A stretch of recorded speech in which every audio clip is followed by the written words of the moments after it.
Hi, it's time for another verb of the day. Today's verb is wipe. And this verb was suggested by the viewer Hassan Mohammed. Hassan Mohammed, I'm so grateful for this suggestion. Now let's take a moment and review some of the definitions or ways that we can use this verb. The first way you may encounter the verb wipe might mean to clean or dry something by rubbing its surface with some type of cloth, maybe a piece of paper, one's hand, but generally using some kind of object to clean or dry is the key here. This first definition also is a bit similar to the second one, which is to remove dirt or moisture from something by rubbing its surface with a cloth, some type of paper, or one's hand. So in both of those things, we're talking really about changing the cleanliness or level of moisture associated with an object. A third way you might hear wipe used can mean to remove or eliminate something completely. And a fourth and more modern way that this verb has started to be used can mean to erase data from some type of computer system or storage device. And we might say the fourth definition is sort of related to the third because we're removing or eliminating data from some type of device. For now, you should know that wipe is a regular verb. If you want to make the progressive form of this verb, you're going to drop the E on the end before adding ing, and that forms wiping. The past tense and the participle form of this verb can be made by just adding D since this verb already ends in an E. Our base verb, wipe, ends with an unvoiced P sound. This means when I add the ed ending, I'm going to make a T sound. And I'm not going to add an extra syllable to the verb when I say it. The past tense and the participle form of this verb should sound like this. Wiped. Wiped. Okay. Now, this is a verb that has a number of phrasal verbs and meanings. So we'll be focusing our discussion today on those phrasal verbs, and I'll do a little verb tense review as we go along. Now, the first phrasal verb you may encounter is to wipe away. This generally is describing the action of removing something by doing that action. So maybe we're using a cloth, our hand, some type of object. So an example of this in a sentence might be, wipe away your tears and try it again.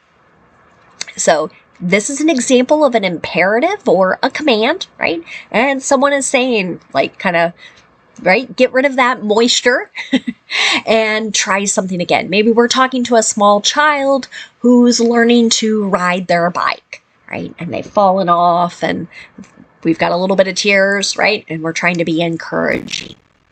Another phrasal verb you might encounter is to wipe down.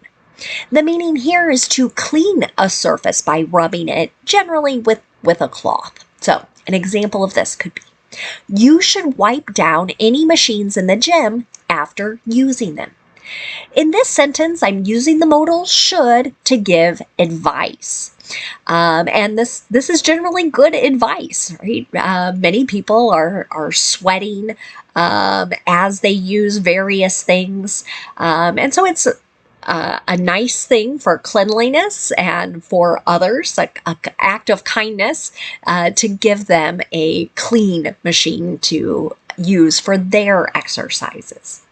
The next phrasal verb we'll discuss is to wipe off. Again, the meaning here is we're removing something by wiping.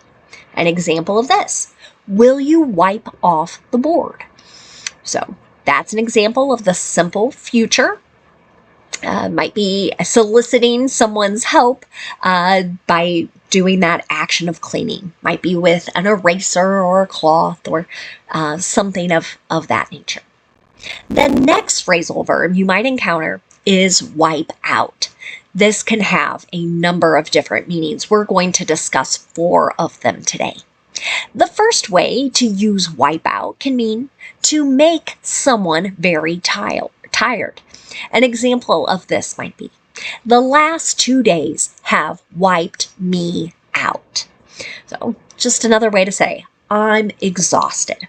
Have wiped me out is an example of the present perfect. A second way to use wipe out can mean to make some population extinct. And extinct means you're killing off everything of that. So an example of this might be, a meteor wiped the dinosaurs out 66 million years ago. So we do not have any living amongst us any longer. A third way to use wipe out, oh, and I should say the meteor wiped out is an example of the simple past tense. Let's go to our third wipe out. Generally, it can mean to fall, and the meaning started most commonly with skateboarding and surfing, but it gets used in other areas as well. So I know I've heard it used sometimes in winter when there's icy surfaces. People might warn others not to wipe out, so kind of cautioning them, be careful so that you don't fall. But an example of wipe out in a sentence might look like, I'm not going to wipe out attempting this trick. So that's simple future using be going to. Here, someone's likely making a prediction or maybe a bit of a promise as they attempt something on a skateboard or surfboard. A fourth way to use wipe out can mean to eliminate something completely. An example of this, these cars have wiped my savings out. So here, if someone says a sentence similar to this, what they mean is, it's eliminated all the money I had put aside and saved over a period of time. That's another present perfect example. Now let's continue our discussion with a few more phrasal verbs. The next one we'll discuss is to wipe over. This can also have a number of different meanings. We'll talk about 3 of them. So the first way to use wipe over might mean to apply some light rubbing or friction to a surface in order to clean or dry it. An example of this might be, did you wipe over table 12? So maybe one server's talking to another or talking to another staff person at a restaurant, again, trying to see if this has been cleaned. A second way to use wipe over might mean to rub some object or apply a substance to some surface. An example of this, she wiped aloe vera over the sunburn. So here, that's an example of a substance being applied to some surface. Both of the first 2 examples here of wipe over have been in the simple past tense. Let's look at a third way to use wipe over. This third way could mean to fill or overwhelm someone with a very intense emotion, and that emotion might come on rather suddenly or quickly. An example of this could be, a surge of anger wipes over me whenever I hear of another cruel policy impacting immigrants. This is, for me, kind of a true statement. It's a simple present describing something that unfortunately is becoming routine in the United States right now. It seems like we've learned of various changes that make the everyday existence or lives of immigrants more and more challenging. Let's go to our last phrasal verb. That verb is to wipe up. Again, we're back to our first meaning of the verb. We're removing some kind of substance from a surface using a cloth or other material, and that could include your hand. An example of this might be, have you wiped up the spilled juice? That's an example of a present perfect yes or no question.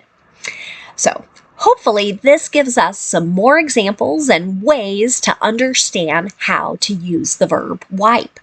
What we'll do now is discuss some related words and phrases with this verb.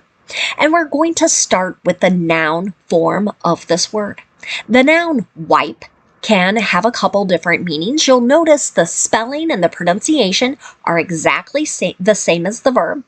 The first way you might encounter the noun wipe is just to refer to the act of wiping. So, an example of this.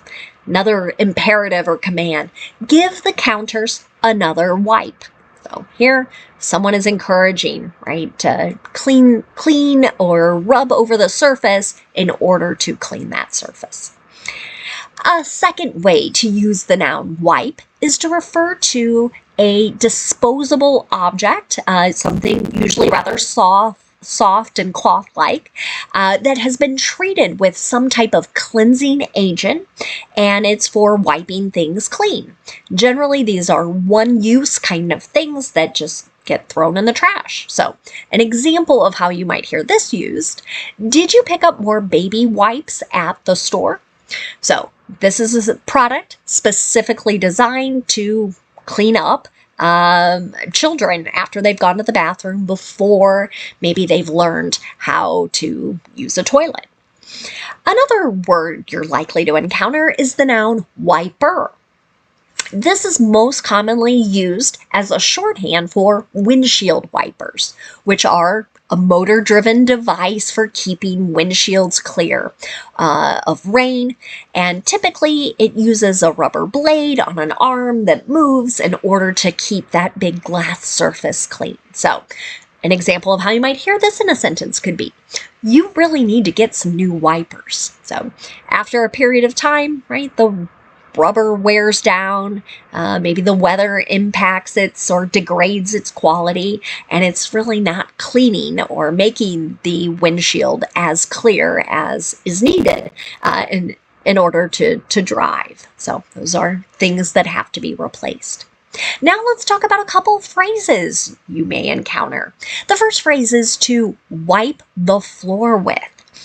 This phrase means that someone, or possibly a group of people, has inflicted a humiliating defeat on either another person or group of people. This is not talking about something that was close or like where either side could have won. There is really a very clear winner when we use a phrase like this. So maybe you've heard an athlete say something like, we wiped the floor here. The athlete might say with the defending champs, kind of suggesting a team that had been really good, now we have beaten them really soundly. Another phrase you might encounter is to wipe the slate clean. Generally, this means that someone or some group is making a fresh start by forgiving and or forgetting past faults or past offenses. An example of this could be, we need to wipe the slate clean to be able to work together. So maybe there had been some drama, some sort of dispute amongst a group of people, and now there's somebody saying, okay, we've got to make a fresh start. We all need to forget maybe what one person did, what another person said, etc., and approach this like we don't have that bad shared history. Thanks again to Hassan Mohammed for suggesting today's verb. I thank you all for watching, and I hope you have a great day.